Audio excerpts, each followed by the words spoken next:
Ang buhay sa wild ay isang kompetisyon.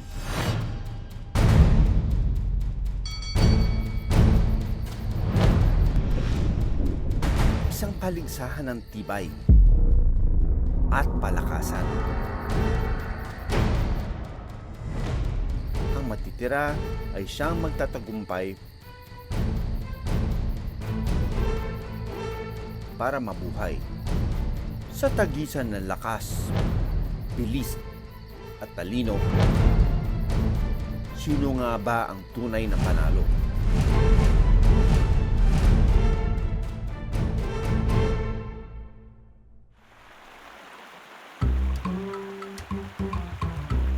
Pagbaba ng tubig sa bakawang ito, excited ang maliliit na alimango na lumabas mula sa kanilang lungga. Kung ang iba naghahanap ng pwedeng almusal,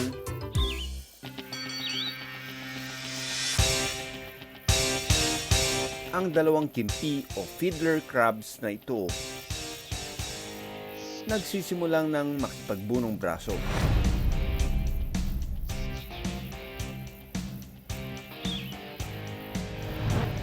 Yung akala nating pinutol niya na galamay o yung pincers, binalibag pala siya, parang rinestling siya, tinake down siya. Sa huli, sumuko na ang mas maliit na fiddler crab at agad nang pumasok sa butas. Pero hindi lang sa palakasan nanalo ang mas malalaking kimpi dahil balak din niyang kunin ang lungga ng kanyang kalaban. Ito ang kanyang premyo sa pagkapanalo. Sa kabilang ring naman, isang arboreal climbing crab ang napadpad sa teritoryo ng fiddler crab. Sinubukan niyang bugawin ang maliit na fiddler crab gamit ang kanyang pincer. Pero lugi siya sa laki ng kanyang kalaban. Naputol ang sipit ng fiddler crab. Kaya ang mga fiddler crab na nasa paligid nagsitago na.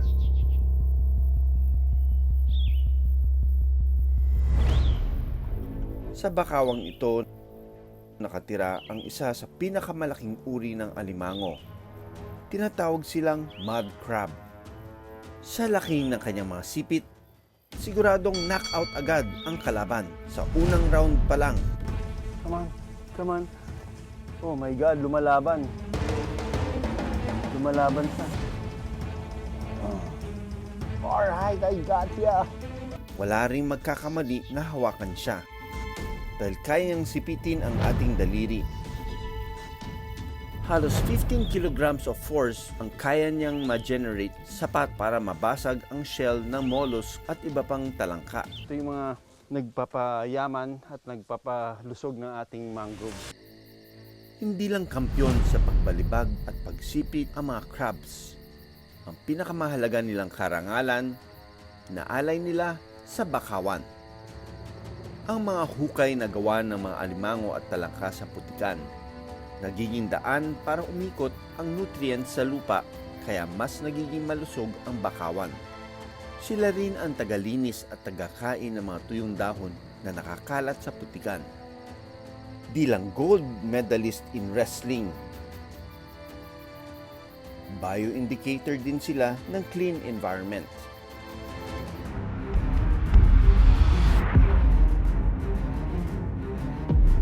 Sa ilalim ng karagatan, abalang nagmamasid ang champion pagdating sa suntukan. Ang mantis shrimp. Small but terrible nga ito. Pagdating sa hulihan, sigurado aaray ang makakalaban nito. Yun, nakita natin, kumagat na. So hindi ko lang alam kung nahuli na yung mantis shrimp, pero gumagalaw, oh. Ayun, ito, ang laki. This mantis shrimp is known to have the strongest punch ever kumpara doon sa kanyang size at saka yung kanyang intensity ng pagsusuntok. Kapag may banta, kaya nilang makipagbakbakan sa kaaway. Ang alimasag na hinahabol ng mantis shrimp, makailang binigyan ng power punch.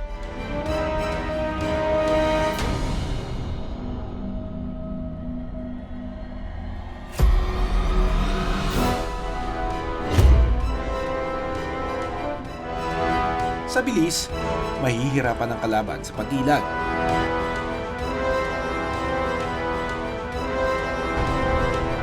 Ilang saglit pa, knockout na ang alimasag.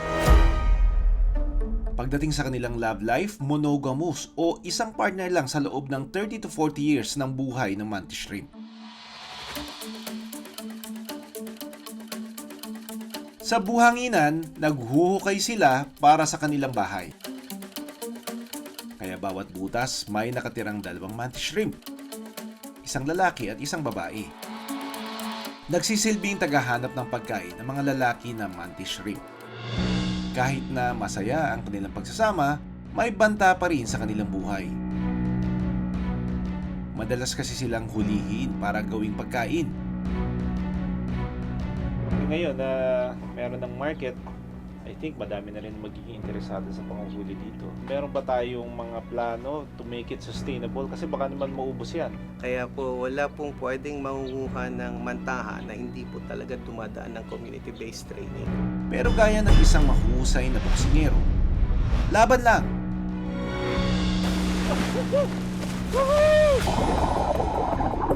Sa bayang paggalaw naman ang pambato ng mga dolphins. Artistic o synchronized swimming ang ginagawa ng mga dolphins. Paraan nila ito para makabanding ang isa't isa o proteksyon laban sa kaaway.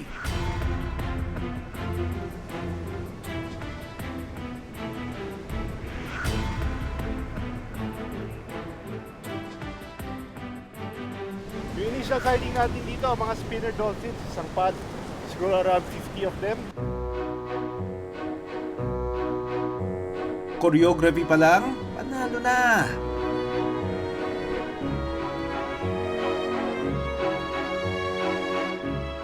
Ang confident na pagtalo ng spinner dolphin, talagang mapapawawa ka.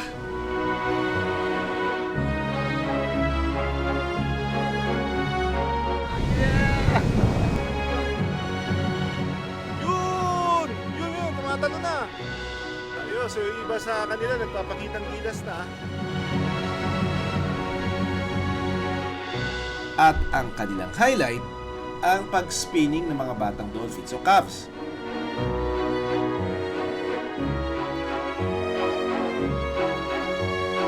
Bata pa lang, hinahasa na sila ng kanilang magulang sa pag-spin. Ayun oh. Yung mga cubs, yung mga juvenile, sila yung mga nagpapakitang gilas. Mga maliliit kasi. Kaya ang mga dolphin, gold medalist pagdating sa artistic swimming. Pero may banta sa kanilang performance. Bukod kasi sa mga basura, nandyan din ang banta ng climate change. Dagdag pa ang illegal fishing sa dahilan kung bakit ang ilan sa kanila namamatay. Hindi nasusukat ang lakas ng isang hayop sa kanilang laki. Dahil sa animal arena, isang maliit na nilalang ang pambato sa buhatan. Tunay na small but terrible. Kampyon sa weightlifting ang mga langgam. Araw-araw nagagamit ng mga langgam ang weightlifting skill para makapaghakot ng pagkain. Kahit gaano kabigat ang dala, hindi sila makikitaan ng pangangatog ng katawan. Kahit 20 beses na mas mabigat sa kanila ang bubuhatin. May taglay silang super strength sa mundo ng mga insekto. Nag-iimbak na sila ng pagkain para sa kanilang colony bago pa dumating ang susunod na tag-ulan. Lahat ng madaanan nila siguradong mahakot pabalik ng colony tulad na lang ng hopper at ibang insekto. Hindi lang prey ang kanilang kayang buhatin, kundi masugatan din nilang kabaro. Transport ang tawag dito. Maraming silbi ang kanilang jaw o panga. Bukod sa pagbubuhat, pantaboy din ito ng predator o ng mas malalaki pang banta sa kanila. Maliit man, sobrang sakit kumagat ang mga langgam. lalo na kung may binabantay ang itlog sa pugad. Ow! Oh! Ah! Woo! Woo! Ah, sakit! Grabe. Mas agresibo daw. Mas agresibo daw yung mga langgam pagka ganyang stage ng ano. Timo, amoy crudo or kerosene yung spray nilang formic acid. Sobrang diin nilang kagat nila, tapos yung puwet nila, yung abdomen nila, ididikit nila doon kung saan sila nakaka-create ng break sa skin mo. Kayang-kaya nilang i-defend yung kanilang pugad. Ang kanilang lakas sa pagbubuhat ay crucial para sa survival ng kanilang colony. Wala man silang medalyang nakukuha para sa pagiging hardworking nila, kampyon na may tuturing ang solid na pagtutulungan nila para sa pamilya.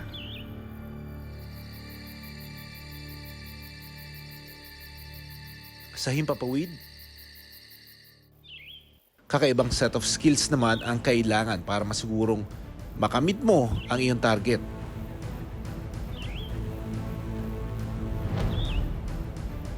Sa dami ng ibang predator sa taas, hindi ka lang dapat malakas o malaki. Malaking tulong kung ikaw ay mabilis. Ito ang Peregrine Falcon, ang undisputed superbird o fastest bird in the world.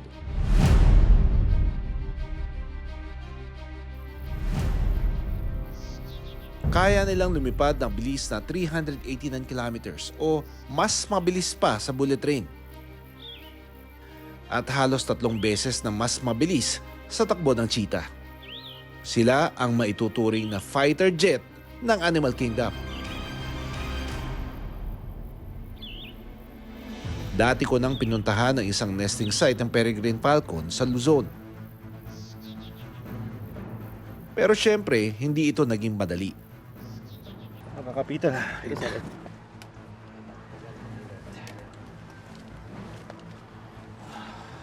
Dahil namumugad sila sa mataas na parte ng bangin. Hanggang sa naabutan namin na may nahuli ng almusal ang Peregrine Falcon. Medyo mahirap sila makita from this vantage point kasi yung sky is actually making it more difficult for us to appreciate them, no? But with the aid of the telephoto lenses, mas na-appreciate natin sila isa-isa. Mas nakikita natin yung mga behavior at na-observe natin kung paano sila kumain, paano sila maganda sa paglipad. They hunt in mid-air. So yung mga lumilipad na ibon, yun yung hahabulin nila. At yun yung dadagitin nila para kainin nila mismo or ipakain sa mga inakay nila kagaya nitong nakikita natin ngayon.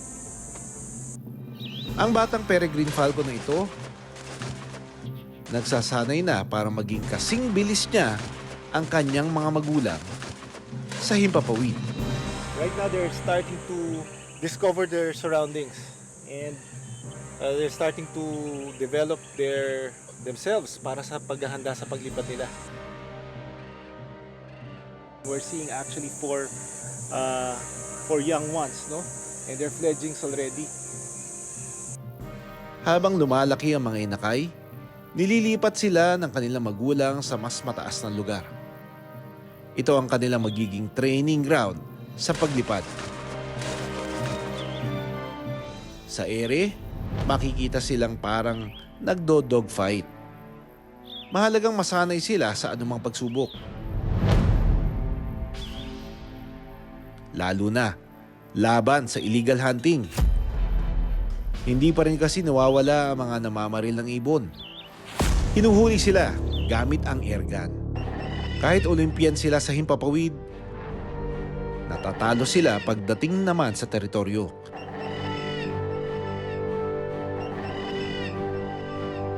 Dahil ang kagubatan na dati nilang tirahan, napalitan na ng gusali at mga sasakyan. Ito ang pinakamatinding obstacle course na naglalagay ng buhay nila sa peligro.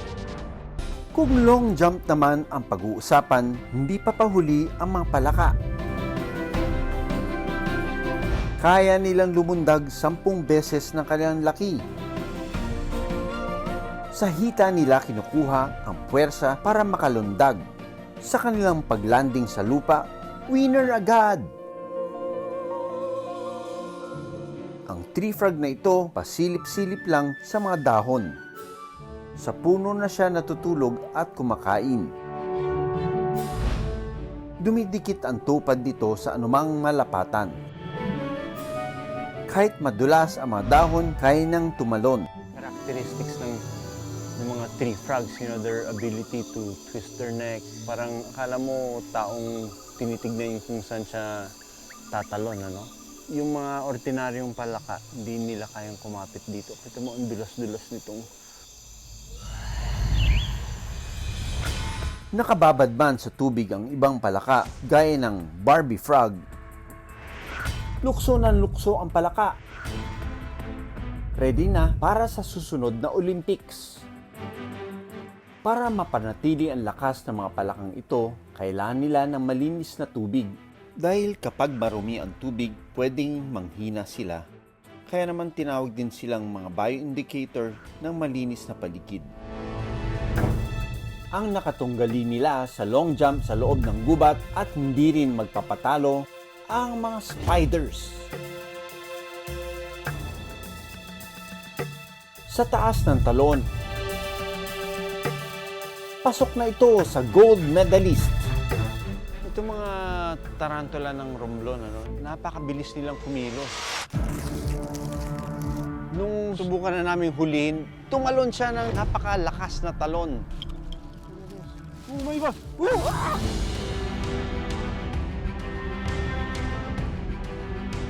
Sa bilis nito, anumang oras, pwede na siyang bumelo sa pagtalon. That's a juvenile pink tarantula. Nagulat ako, totoo nga, tumatalon siya. Ang ganitong abilidad, paraan din nila para mag-hunt. Hindi lang sila panglupa, pwede rin sila sa tubig. Katulad ng fishing spider. Isda ang pakay nilang kainin ngayon.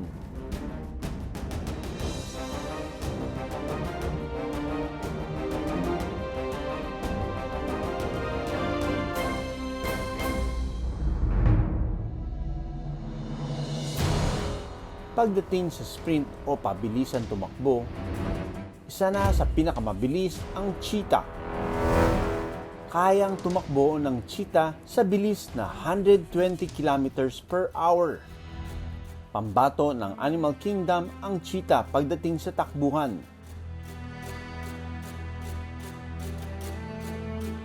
It is my first time to see a cheetah in the wild. They are very elegant looking, mababa lang sila, very sleek. Kitang-kita ko yung definition ng muscles niya, yung ganda ng spots niya. Itong cheetah na ito, sumisilong na siya sa bushes pero kitang-kita na natin siya. So, satisfying to see a cheetah. Dito sa Masai Mara sa Kenya, hindi lang isang cheetah ang naglalakad. Wow! Alright! Bingo! Cheetah with a baby. Anak yan.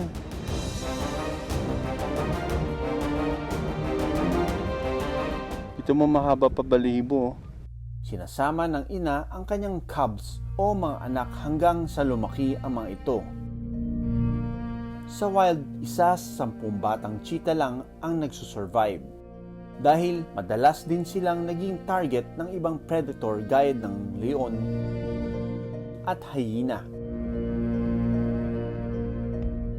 Ang mabuhay ang kanilang mga anak para na rin silang nanalo.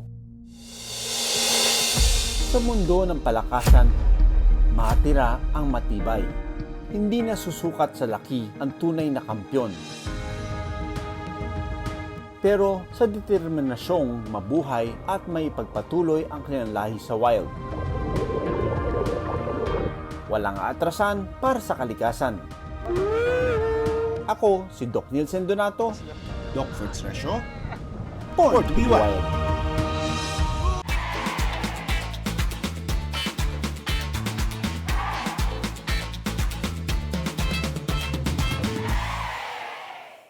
Maraming salamat sa panonood ng Born to be Wild. Para sa iba pang kwento tungkol sa ating kalikasan, mag-subscribe na sa GMA Public Affairs YouTube channel.